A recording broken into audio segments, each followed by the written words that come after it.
Good evening, all dear students. Today we are going to learn about varicose veins. Varicose veins is a disease of veins. As the name suggests, varicose veins. So it is obviously the disease of veins. Now, what is the definition of varicose veins? The veins which are dilated, tortuous, sacculated and elongated are known as varicose veins. Actually, varicosity, it is the condition which we can say that it is the penalty against verticality. So blood have to flow against gravity in lower extremities. So lower extremities it is the most common site for varicose veins. Varicose veins may occur at different sites. For example, at esophagus, it is known as esophageal varices. It occurs at hemorrhoids. It is known as it occurs in hemorrhoidal veins. It is known as hemorrhoids. It may occur at spermatic veins. It is known as spermatocele. It may occur at vulva, and also it occurs at upper extremities and lower extremities. So lower extremities, it is the most common site for varicose veins. Now, what are the classification of varicose veins? Varicose veins are classified under two categories.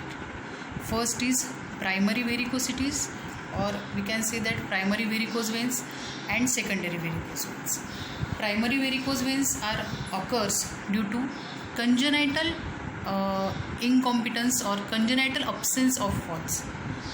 So in this condition, venous walls are absent since birth. And in secondary variety or secondary classification of varicose veins may occur as per the standing posture or occupation of patient, nature of work of patient, or there are different causes which causes varicosities of lower extremities. So today we are going to learn about varicosities of lower extremities, and these two classifications, primary varicosities and secondary varicosities, both classifications are of varicose veins of lower extremities. So in secondary varicose veins, there are number of causes. For example, consumption of oral contraceptive pills, obesity, age factors, increased abdominal pressure due to different reasons. It may occur due to abdominal tumor. It may occur due to chronic constipation. So these are the causes which increase abdominal tumor. Multiple pregnancies are the main positive factor in females, and that's why females are very prone for varicosities of lower extremities. So varicosities of lower extremities is caused in female due to different reasons, and I already explained the factors which increases the varicosity in females. Oral contraceptive pills increase progesterone hormones, increase abdominal pressure due to pregnancies. So multiparas are more prone for causing varicosities of lower extremities. So these are number of factors which causes secondary type of varicosities or secondary type of varicose veins. Now, what are the signs and symptoms for varicose veins? In varicose vein, patient has dull aching pain. Remember, some patients are asymptomatic also. They doesn't feel any discomfort in initial condition, and hence the disease is neglected in initial condition. So in later on, as the pathogenesis progresses, there is multiple symptoms and signs occurs and felt by patient. So bragging pain or dull aching pain is felt by patient or observed. Then night muscle cramps, it is the most common symptom in varicose veins. Rather than that, tortuosity of veins, dilated veins, elongated veins, these are the different features in varicosities. One thing I want to tell you that there is a different classification also for varicose vein, or we can say that chronic vascular diseases. So in chronic vascular diseases, there are classification in six grades. In first 0 grade classification, there is no varicosity or no any sign or symptoms of varicose veins or vascular disorders, we can say that, because this classification is related for total vascular disorders, not only for varicose veins. So in grade 0, no sign and symptoms of vascular disorders. In grade 1, there is telangiectasis or spider veins, small type of spider veins, or we can say that जसं जाळं तयार झालेलं असतं आपल्या घरामध्ये, त्या जाळ्यासारखं किंवा त्या स्पायडरसारखं त्याचे जे लेग्स असतात ते जे पसरलेले असतात तशा प्रकारचं हे जाळं इथे पसरलेलं असतं. व्हेन्स बारीक minute thread like structure of that capillaries, we can say that. ही बारीक व्हेन्स किंवा बारीक कॅपिलरीजचं जाळं असं विणल्यासारखं तिथे स्पायडर व्हेन्स तयार झालेले असतात. So this is the grade 1. In grade 2, varicose veins are formed in grade 2. In grade 3, there is edema of ankle region, ankle edema, or ankle flare is also we can consider it ankle flare. कारण व्हेरिकोसिटी ही कुठे form होते, lower लिम्बची जी काही varicosity असते, it is occurred in great saphenous vein and short saphenous vein. Two main involvement of veins is there, that is great Siphanous vein and short Siphanous vein. Great Siphanous vein is the longest vein in human body. So great Siphanous vein and short Siphanous. So you should know the course of great Siphanous vein. First we will complete the classification up to 0 grade, then we will turn to anatomical consideration of Siphanous vein. So in grade 3, there is ankle edema. In grade 4, there is lipodermatosclerosis, eczematous changes, itching on lower part of leg. In grade 5, all these skin conditions involved with healed ulcer. Healed ulcer is there.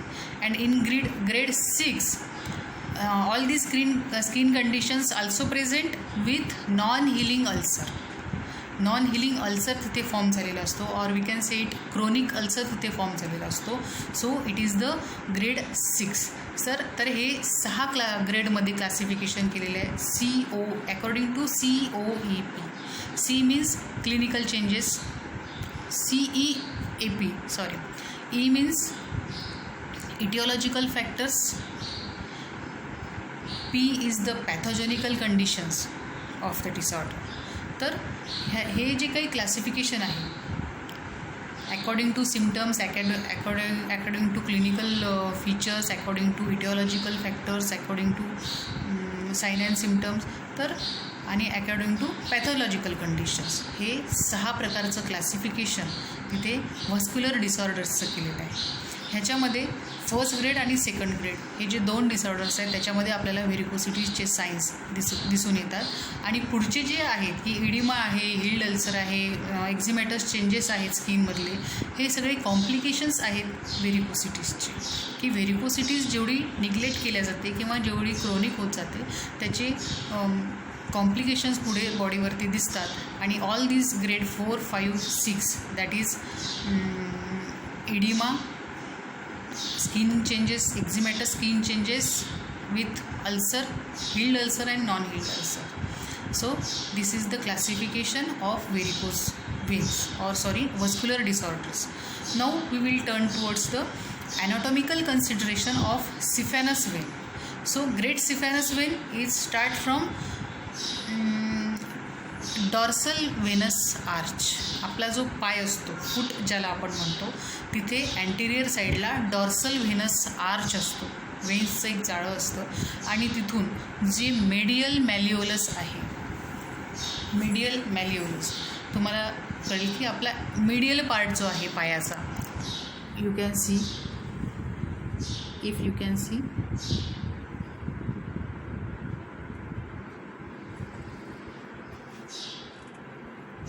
so this is the medial malleolus of leg. So part of medial malleolus पासून खालच्या बाजूनी आणि वरच्या बाजूनी long saphenous when he वरती जाते.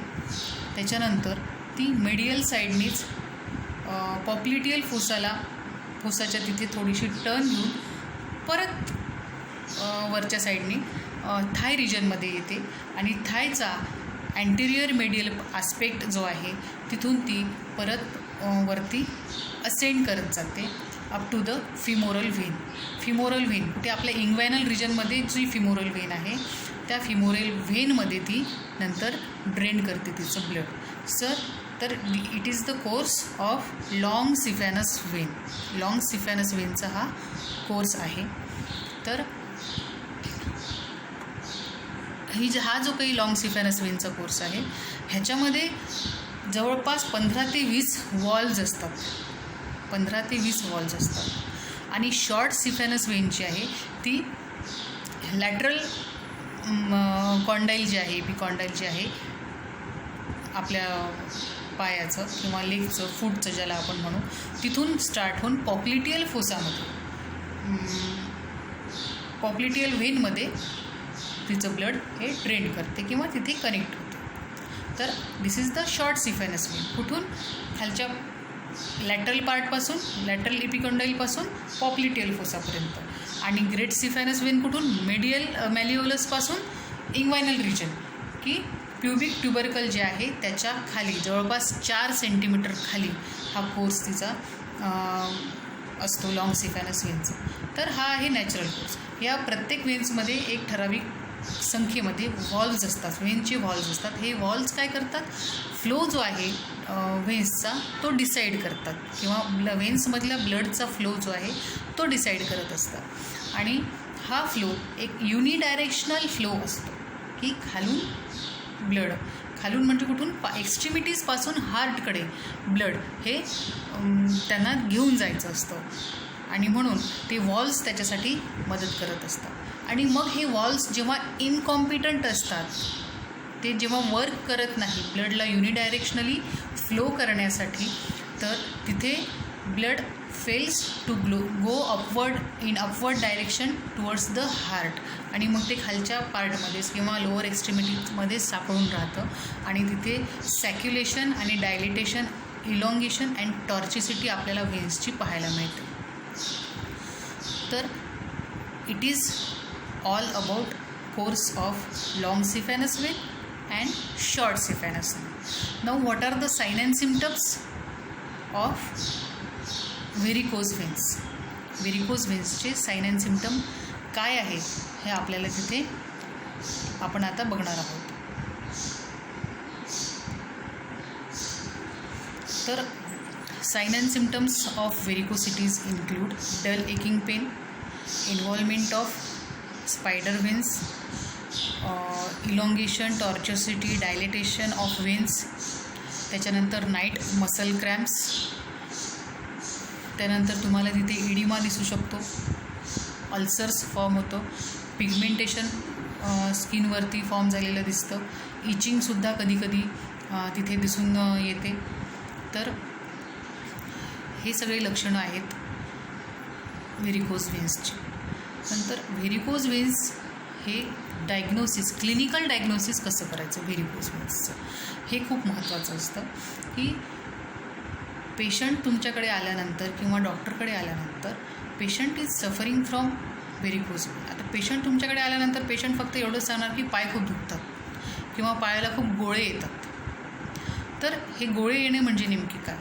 हे गोळे जे येतात हे सोडियम डिफिशियन्सीमुळे येतात किंवा इलेक्ट्रोलाइट डिफिशियन्सीमुळे येतात आहे की अजून काही कारणामुळे येतात आहे. याच्यासाठी पेशंटचं एक्झामिनेशन करणे हे खूप महत्त्वाचं असतं. मग एक्झामिनेशन करताना तुम्ही जनरल एक्झामिनेशन तर करणारच, पण त्याच्या व्यतिरिक्त local examination it is the most important part. आणि लोकल एक्झामिनेशन करताना काही महत्त्वाच्या टेस्ट तिथे आपल्याला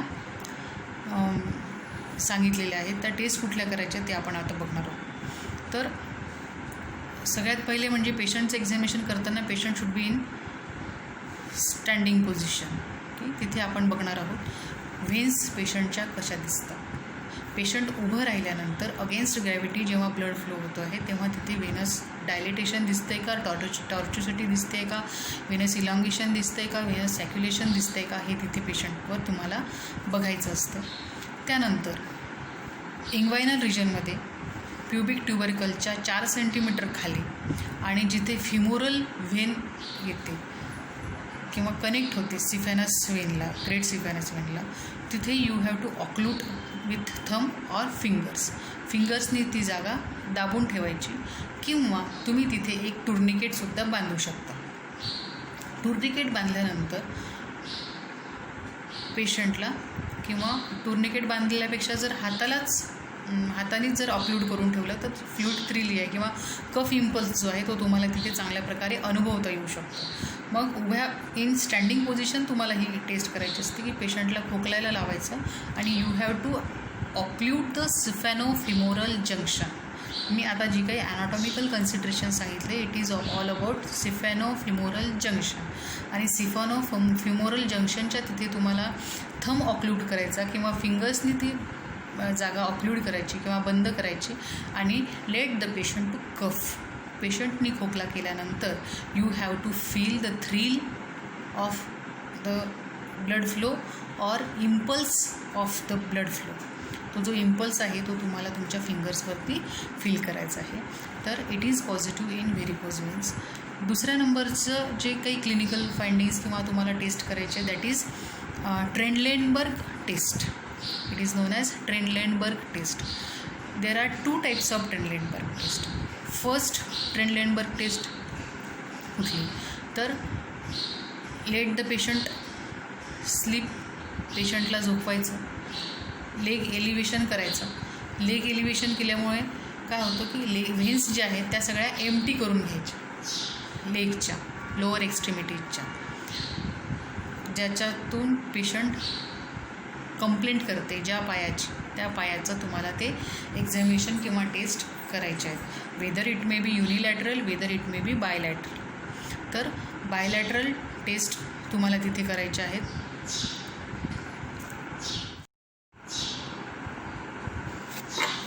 तर ट्रेंडलेनबर्ग 1 ही जी टेस्ट आहे याच्यामध्ये patient should be in supine position, leg elevated, let emptied the veins empty झाल्यानंतर you have to tie the tourniquet at saphenofemoral junction. जे काही सिफॅनोफिमोरल जंक्शन आहे तिथे तुम्हाला टुर्निकेट बांधायची आहे आणि ही टुर्निकेट बांधून पेशंटला उभं राहायला सांगायचं. पेशंटला उभं राहायला सांगितल्यानंतर जर तुम्ही tourniquet you have to release the tourniquet and tourniquet release झाल्यानंतर जो काही पार्ट आहे सिफॅनोफिमोरल जंक्शनपासून तर लोअर लिम आणि फूटपर्यंतचा तिथला जो काही कोर्स आहे व्हेन्सचा तो rapid filling, it is known as rapid filling of veins. की व्हेन्स जे आहेत त्या भरभर फुगलेल्या तुम्हाला तिथे दिसतात कारण तिथे ब्लड्स जे आहे ते पटकन येऊन पडतं. So it is the rapid filling of veins and this it is the Trendelenburg 1 test which we can say that it is positive when there is rapid filling of veins after releasing the tourniquet on standing position. तर ही झाली tourniquet 1 test, Trendelenburg 1 taste.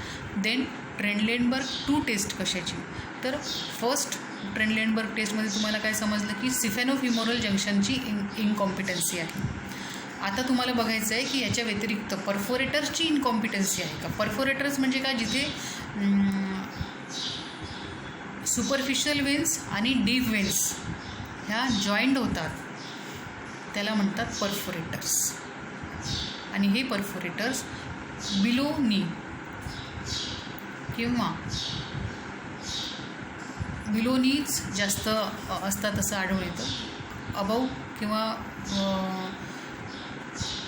In thigh region these are very less and commonly affected perforators are below knee.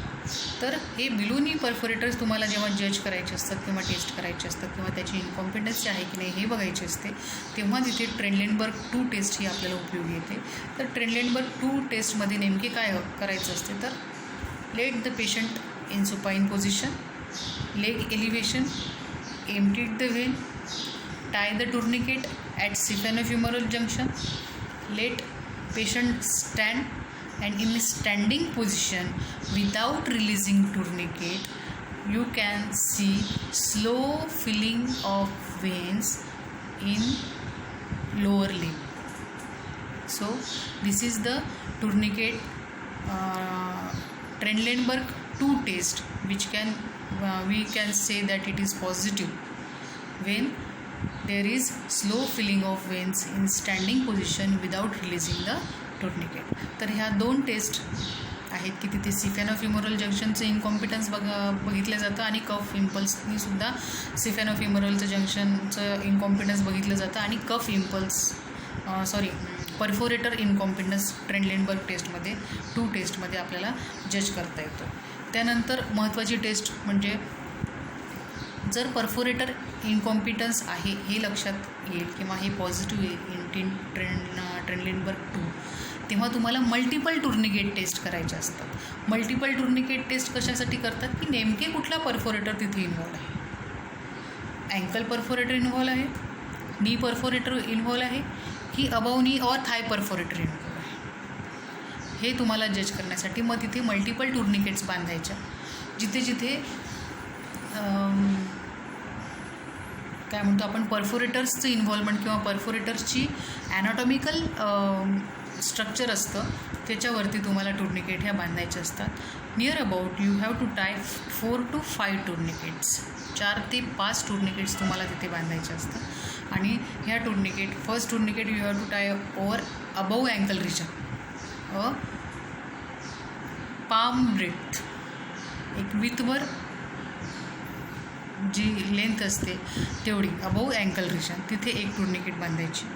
Second tourniquet just below the knee, third tourniquet above the knee आणि fourth tourniquet mid part of the knee आणि fifth tourniquet at saphenofemoral junction. तर या 5 प्रकारच्या टुर्निकेट्स you have to tie on the over the lower limb. आणि जसं तुम्ही एक टुर्निकेट तिथे रिलीज कराल तिथे तुम्हाला व्हेनस वॉल्स या डायलेट झालेल्या दिसतात आणि जे परफोरेटर्स तिथे इन्व्हॉल्व असतील ते परफोरेटर्स ते तुम्हाला तिथला पार्ट हा बल्जिंग असलेला किंवा फुगलेला, डायलेटेड, टॉर्च्युअस असा तिथे दिसतो. तर त्याच्यावरून तुम्ही हे जाणून घेऊ शकता की कुठल्या प्रकारचं परफोरेटर किंवा कुठल्या प्रकारचा वेनचा पार्ट ॲक्च्युली अफेक्टेड आहे किंवा तिथे इनकॉम्पिटन्सी तिथे फॉर्म झालेली आहे. तर ह्या झाल्या परफोरेटर जाणून घेण्यासाठी किंवा इनकॉम्पिटन्सी नेमकी कुठली आहे हे जाणून घेण्यासाठी असलेल्या क्लिनिकल टेस्ट की ह्याच्यावरून तुम्ही बघू शकता की नेमकी पेशंट कुठल्या व्हेनसचा पार्ट इनकॉम्पिटंट आहे किंवा डिफिकल्ट फिलिंग पेशंटमध्ये तो आणत आहे. त्याच्यानंतर बऱ्याच टेस्ट अशा सांगितलेल्या आहेत की फिगन्स टेस्ट आहे, प्रॅट्स टेस्ट आहे. तर एक परफोरेटरसाठी मी तुम्हाला सांगितलं फिगन्स टेस्टमध्ये काय करतात की पेशंटला सुपाइन स्टँडिंग पोझिशनमध्ये ठेवायचं. जिथे जिथे वेनस बल्जिंग दिसते तिथे तिथे ब्लू पेननी किंवा जेन्शन व्हायलेटनी मार्क करायचं. नंतर पेशंटला झोपवायचं, लेग एलिव्हेशन करायचा, वेन्स एम्प्टी करून घ्यायच्या आणि वेन्स एम्प्टी केल्यानंतर at the course during the course of long saphenous Wien and short siphonous vein. You have to palpate the course and you will feel the buttonhole shape structure where there is defect in perforator. जिथे परफोरेटरमध्ये defect असेल तिथे तुम्हाला एक खड्ड्यासारखा part feel होईल, palpate होईल. That is the we can say that it is pathological perforators और where incompetency of perforators is involve. तर it is all about saphenofemoral junction incompetency and perforator incompetency. की क्लिनिकली तुम्ही patient हा diagnose कराल आणि त्याच्यानंतर मग पेशंटला तुम्ही इन्व्हेस्टिगेशन, रेडिओलॉजिकल इन्व्हेस्टिगेशन जर करायचे ठरले तर याच्यात तुम्ही कलर डॉपलर किंवा डॉपलर सोनोग्राफी ज्याला म्हणतात किंवा व्हेनोग्राफी असं हे इन्व्हेस्टिगेशन करू शकता. पण व्हेनोग्राफीपेक्षा आजकाल डॉपलर, कलर डॉपलर किंवा डॉपलर सोनोग्राफी ज्याला म्हणतात ते इन्व्हेस्टिगेशन इज मोस्ट प्रॉबेबली करू शकता. तर it is all about clinical diagnosis of varicose veins. नंतर आपण बघणार आहोत की what is the treatment, what is the treatment for varicose veins. तर व्हेरिकोज वेनच्या ट्रीटमेंटसाठी दोन महत्त्वाचे पार्ट आपण जसं बघतो की conservative treatment and surgical treatment. Conservative ट्रीटमेंटमध्ये leg elevation and elastocrepe bandage हे दोन महत्त्वाचे पार्ट. की लेग एलिव्हेशन करणे, रात्री झोपताना पेशंटला सांगायचं की पायाखाली पिलो ठेवायची किंवा एक लोड ठेवायचा, ॲटलिस्ट 45 डिग्रीच्या अँगलवरती त्यांचा एक्स्ट्रीमिटीज ह्या जर असतील तर तिथून ब्लड हे हार्टकडे येण्यासाठी मदत होईल आणि engorgement of blood in lower limbs हे कमी करता येईल. त्याच्यानंतर महत्त्वाचं म्हणजे use of elastocrepe bandage. Elastocrepe bandage हे खालून वरच्या दिशेने बांधत जायचं असतं आणि हे जे काही डेली वर्क असतं, स्टँडिंग पोझिशनमध्ये जास्तीत जास्त वर्क हे दिवसा असतं आणि म्हणून दिवसाच्या पिरियडमध्ये किंवा वर्किंग पिरियडमध्ये पेशंटला ते यूज करण्याचं ॲडवाईस करायचं असतं. त्याच्यानंतर तुम्ही महत्त्वाचं म्हणजे मेडिसिनल ट्रीटमेंट त्याच्यासाठी काय देऊ शकता, तर जे काही ड्रग्स आहेत की ते व्हेनस फ्लो हा इन्क्रीज करू शकतात किंवा व्हेनस रिटर्न जे आहे हार्टकडे ते वाढवतात, असे ड्रग्स तिथे यूज करायचे असतात. आणि ते ड्रग्ज म्हणजे कुठले, तर डायोस्मिन आणि हिस्पिरिडिन हे ड्रग्स तिथे तुम्ही वापरू शकता. प्लेन डायोस्मिन सुद्धा वापरू शकता, पण आजकाल दोन्ही कॉम्बिनेशनमध्येच मेडिसिन ॲवेलेबल आहे. प्लेन डायोस्मिनमध्ये ॲवेलेबल नाही बहुधा. तर डायोस्मिन 500 मिलीग्राम अँड हिस्पिरिडिन 50 मिलीग्राम असं कॉम्बिनेशनचं एक ड्रग जे आहे ते तिथे वापरलं जातं. मला वाटतं diosmin it is 450 milligram and hesperidin is 50 milligram. So there is a tablet Teflon 500 milligram.